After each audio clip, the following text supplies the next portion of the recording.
Hey John, what's going on, man? So good to be with you, Tim. It's good to see you again, man. It's been a long time. We need to get a job together so we can be in person, preferably eating Texas barbecue. I'm ready. Clog those arteries. All right, so John and I were talking, and we were kind of making jokes about what happened, what, a week ago now, 2 weeks ago almost, the uh, the election. So we're not going to talk about the election, but we are going to kind of use like what we've seen in the media since then as an instructive point. So if you paid attention to the news in like the last week and a half or so since the election, you've seen a lot of people within the Democratic Party and within the news media just like coming out with random, it could be their fault. It could be their fault. It could be because of this. It could be because of that. And it's really disorganized, right? And it's very knee jerk, kind of funny to watch. But the reason we're highlighting this is because it absolutely perfectly shows what happens within most security companies or security departments after a major incident happens that has the client's or leadership's attention. You have the incident that happens, and then people throughout the security organization, even people that weren't directly involved, start to kind of freak out and start to talk about, well, it could have been this, that person, they're not good at their job. I heard this about the other person, and it just kind of boils over. And before we actually get to what happened and how we can make it better, leadership is so frustrated that they no longer care about what actually happened. They're just wondering why they still have you around. John, have you experienced this? I have directly when I was in security departments and seen it directly among our clients as a security consultant. There's the old adage, security exists to be blamed, right? Um, it's it's the department where things go to vanish sometimes, Yeah. and it's a department that's not well understood, and most organizations relegate at least the physical security component, somewhere above janitorial, somewhere below engineering, sort Kind of of in like a that, facilities project manager type yeah, thing. sort of in the sub basement, but visible on some levels, and not to be heard, but to be seen, right? Just to be off on the side and then to stand up when something's happened. Absolutely. I was actually just in Anaheim speaking at Converge, and I made the case against the idea that security is a cost center. And I said, we have actually embraced this fallacy, told this lie over and over again. Um, and the result is that many businesses that retain security departments think of them as an insurance policy. How much of a deductible, how much of a premium can I pay in so that when something goes wrong, I can say, how could this have happened? We have all these people, wipe the slate clean, hire new at a cheaper rate, hopefully, and then move on. And that is sad that we've kind of trained our organizations to think of security in this manner. So your call out against security being seen as a cost center is spot on. And it speaks to, I think it was an article of yours earlier this year, uh, where you put out a challenge, actually a real demand that security grow, not just in visibility, but in the ability to converse with business leadership, to actually get aligned with business leadership. And, Yep. and when I see this and when we talk about it, I think it's agnostic to sector or industry, because whether it's healthcare or academia, particularly higher ed, or the financial sector, or even smaller enterprises like a venture capital firm, it's so easy for a security leader to sort of be on deck as needed, as opposed to in the room discussing components like ROI, but real ROI, not just the ephemeral, well, we can't value what didn't happen. Actually, That was another lie I attacked, is that we can't prove nothing happened. So if you're too good at your job, you'll eventually lose your job, which is a complete fallacy. and this is where there's generally a failure to align security measures, real Yes. metrics, with business objectives. And also, I would say the ability to talk about cost benefit at a strategic level. Yep. And these challenges, it's very easy. It's something we've talked about quite a bit, but that fear of conflict, that sense of being vulnerable, the sense of stepping into an area we might not have practice with, right? Yep. The first time you step up to the plate, you're in the lion's den, right? But after you understand budgeting, and whether it's capital or operational budget or long-term forecasting or the business needs, then you're in the mix, and they're actually counting on you to forecast what your needs are, as opposed Absolutely. to being brought in as an afterthought, as a subunit of another department. And I feel like we could do another video just on this topic, like how to improve the optics of you within any organization or any client. For those that are like John and I, we're consultants right now. I mean, we've been the end user, security directors and all that stuff, but it is a very similar dynamic no matter what your role is. But here's the thing, and you touched on this, John. You touched on fear. Or insecurity. I like to call it the insecurity, right? We don't really understand how we exist well within an organization. And so there's always this unrealistic mindset that we have to be flawless and perfect, because if anything goes wrong, they're going to see through us. And, the interesting thing is a long, long time ago, I jumped into a company as a consultant, and we were going through their security program and trying to figure out what was going on, what was not going on. And one day I sat down with a couple of the senior security staff and a couple of the executives at this company, Fortune 100 company. And I said, let's define success and failure for security. We're going to take this high profile residence because everybody can relate to a residence. Everybody lives at a house or an apartment complex or something, whereas not everybody can relate to a campus, right? So if somebody with bad intent were to show up and jump over the fence and get to the front door and try to open the front door, at which point would you consider this a failure? And they unanimously said, when they jumped the fence. And I said, okay, well, that's interesting, because here's the thing. Are we going to put guard towers and spotlights and like razor wire? Because if that is the success criteria, nobody can get over the fence. We're not going to be hanging out in this influential neighborhood for long. But how about let's caveat this? How about they get over the fence undetected? That is the first signal of failure. Because the thing is, you're investing in security because you already know bad people have bad intent for your company and your assets. We cannot be held responsible for the bad actions of other people. However, how quickly can we identify it? How quickly can we react and communicate it? And how aggressively and appropriately can we mitigate its effects on the organization?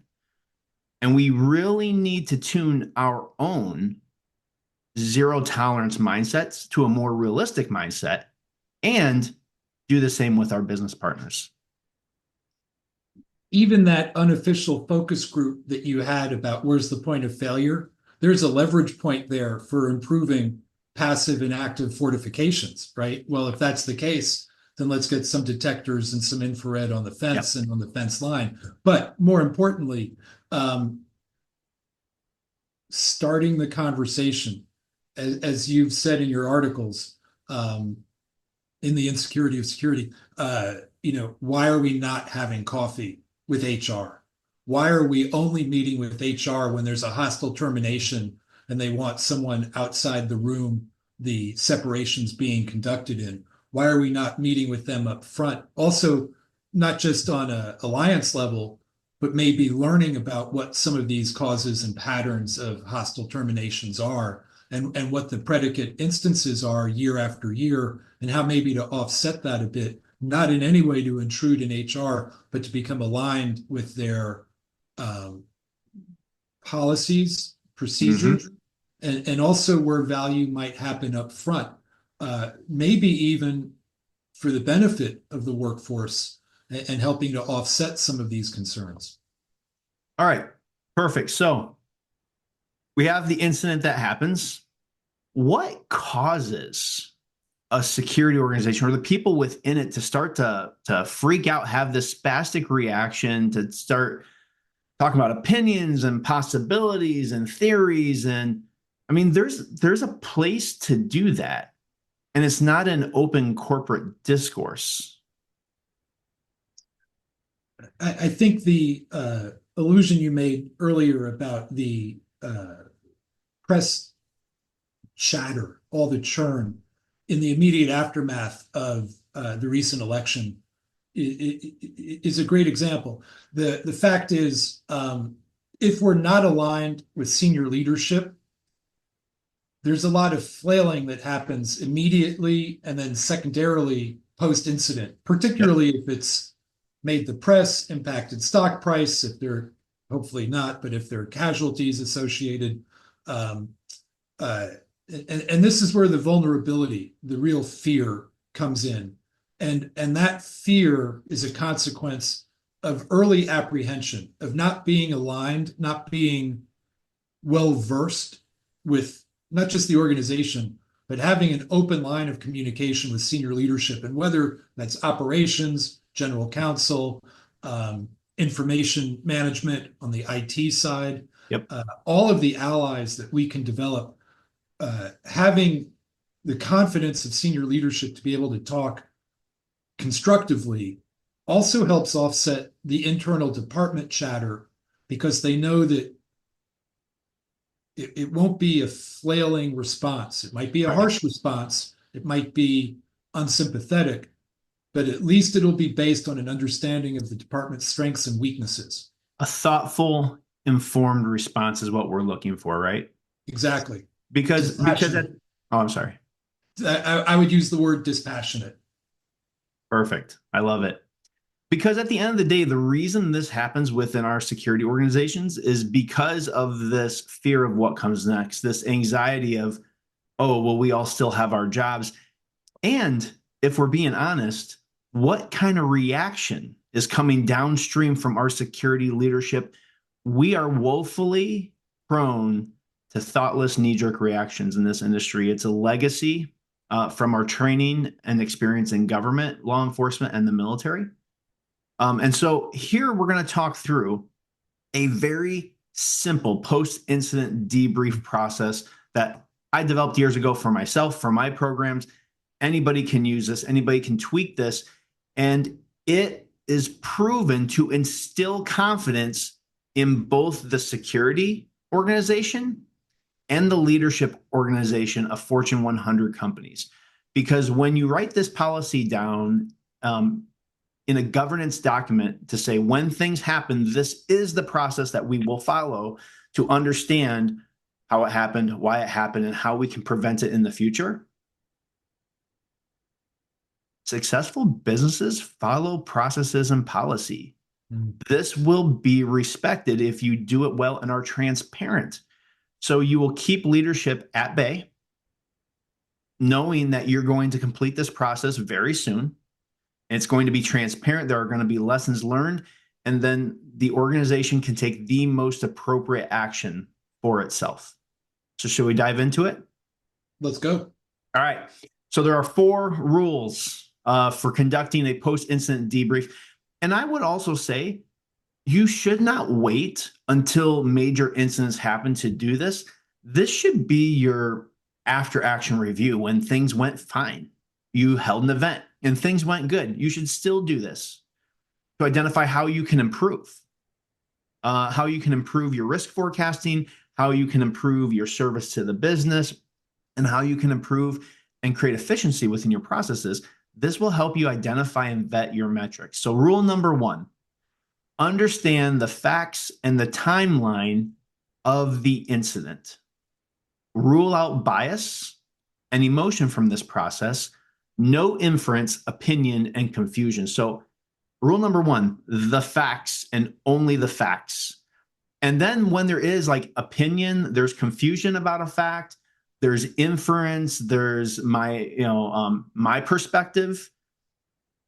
Note that, but they should be in sub bullets. We need the factual outline of what actually happened, the parameters of the incident. And it's so important because so many times the confusion is what draws us in. Our brain is, like a spastic, teenager on Red Bull. Like, oh, what's that? Oh, what's that? In times of crisis, we fixate, which is why we have crisis management teams to push people out and focus on the big picture and the process. And this is the first thing. What are the facts and what is everything else? What do you think, John? I think it's a valuable framework, but I think as rule one, it's we're at the plate and we're taking our pitches. The fact is, if we can properly analyze the facts and the timeline of the incident, we might actually find out what worked well in addition to what the incursion or the impact was. For instance, the example of someone scaling the fence and approaching the front door. Well, if the front door was appropriately fortified against unauthorized entry, yes, they crossed over the fence. Yes, they crossed the driveway onto the campus. Yes, they approached the front door, but they were deterred from entry. And then the security officer was able to approach them and ask what their business was, and they were appropriately escorted off site. We offset the incident with what actually worked and then find out what needs improvement. Or we may also find out that this miraculously and suspiciously happened right at shift change, 30 seconds after that guard roved off post to turn it over, or that car left their post, or whatever it may be. They found that seam and they exploited that seam, which, one, we should be randomizing our processes. Two, we were under surveillance and we didn't know. Like, there's a lot of things, a lot of context that can come out of just establishing the facts and the timeline. Rule number two, measure the totality of the incident against the policies and understanding of the risk that existed when the incident happened. Also, it's important, what were the actual security measures and mitigations in place? Not what was supposed to be in place, what was actually in place, right? Because sometimes we write things down on paper and then budgets change, or we have a manpower crisis, or we have something, and what we're actually doing is not what's actually on paper. So again, the totality of the incident against the policies, understanding of risk, and what we're actually doing. Super important. This keeps it fair to the people involved. This speaks to exactly why we encourage regular updates of policies, procedures, guidelines, and standards. Oftentimes, we are tasked with reviewing policies as part of a physical security assessment or a vulnerability assessment. And we find that they're from 2019 or 2020. And not only that, they were pre-merger with another company or pre-divestiture. The homework we did in 6th grade was not sufficient in 7th grade.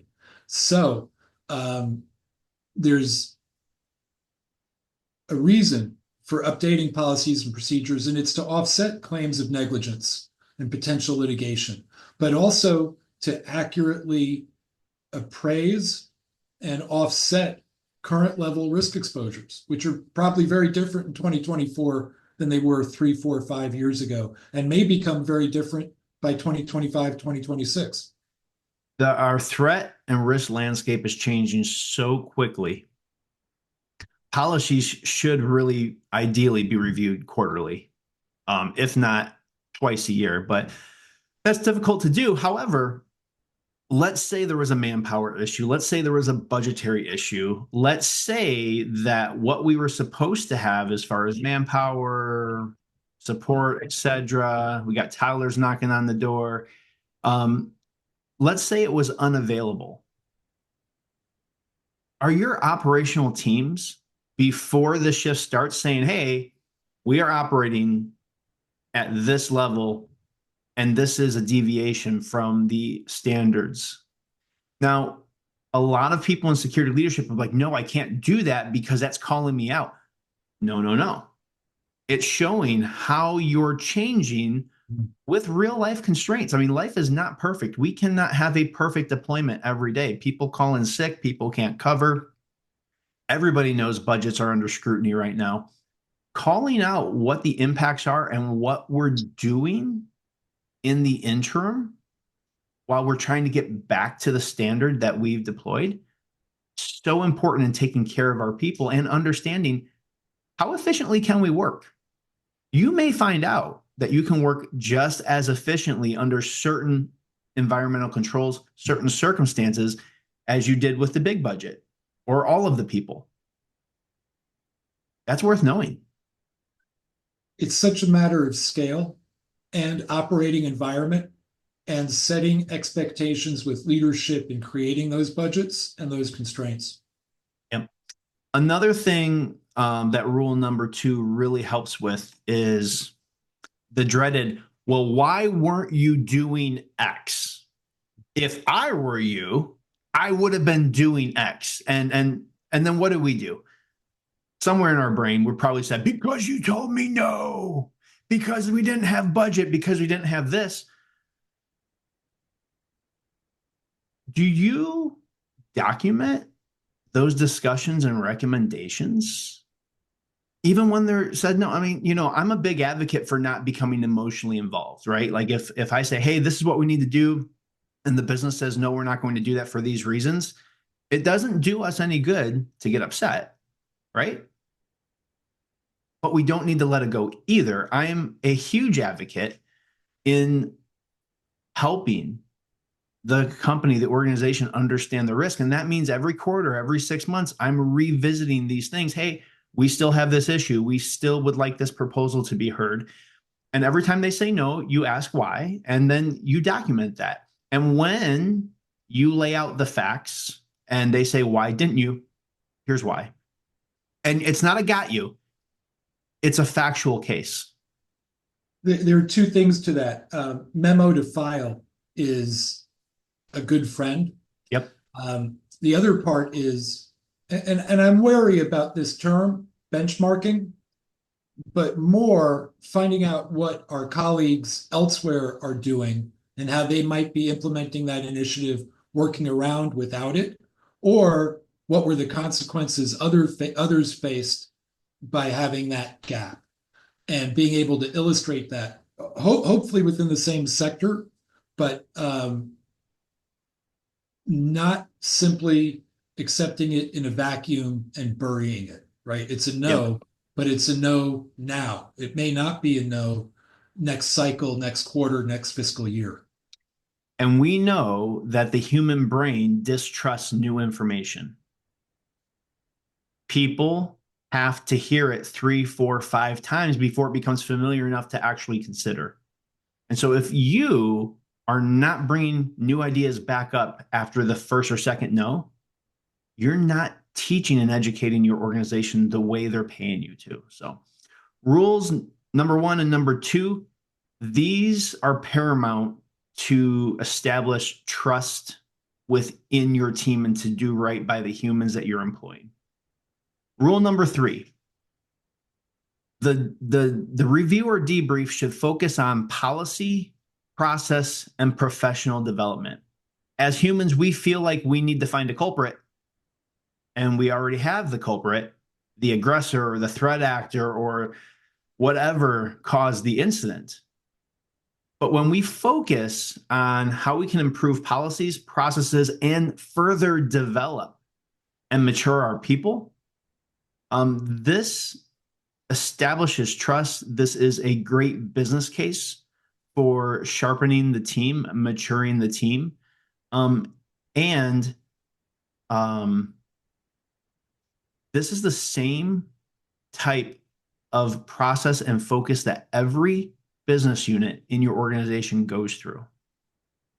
If a product fails, if a market is weak, if an investment doesn't provide the outcome that was expected, they review process, policy, and professional development, because the goal for a business is not to get rid of people that make mistakes. It's how to help them not make mistakes in the future, because the most expensive thing in business is turnover. Well put. This is the offset to the firing squad, right? The Right. you're fired thing, that dynamic. But at the lower level, looking for the scapegoat, looking for the error, looking for the consequence, it's human nature. We talked at the start of this about the sense of vulnerability and the apprehension of conflict or being wrong or making a mistake. That's natural. And this rule helps to offset that. It's interesting that security departments are tasked with bringing a sense of security, a sense of protection of assets to the corporate or the organization. But within the security department, offsetting that insecurity, the title of your articles, is by foisting or imbuing the group with a sense of cohesion, a sense of teamwork, really literally mutual aid within our own department. Yep. That allows for us to face reality and avoid a lot of these shortcomings very easily. But it takes practice. It also takes a fairly bold, confident leader with some deputies that are aligned in this vision. Absolutely. And this rule 3 gives everybody involved the opportunity to speak, to say, it might have made a difference if we had this. If we could have done this, it might have made a difference. And also, you can listen to the people that were not involved in that incident, but are still involved in these types of security operations. Be transparent with them about what you found during your investigation. What could have made a difference? What might have made it better? What other areas do you see the opportunity for this type of failure to take place, and why? And this is where you can really bring in all of that feedback and that knowledge of people that are actually doing the job. And you can, as a leader, create the remediation plan that is most ideal for your department. And then this is the draft that you're going to transparently communicate to leadership and discuss around. Make sense, John? Perfectly. All right, rule 4, most important rule, actually. The only reason to have a disciplinary process is if negligence or malicious intent is uncovered. Mistakes will be made by everybody, right? We are, the only thing that we can count on one another for is disappointment, to be honest. I mean, John, I love you, man, and I hope you love me too. But if we work together long enough, we're going to disappoint each other, right? It's just the way it goes. And so we cannot penalize disappointment and honest mistakes. We can help them learn from them. We can develop people and processes through them. But negligence, that's something that could have a disciplinary aspect to it and a training aspect to it, depending on the nature of the negligence. And for me, malicious intent, that's a one strike, you're off my team. I do not at all tolerate people that have any type of malicious intent.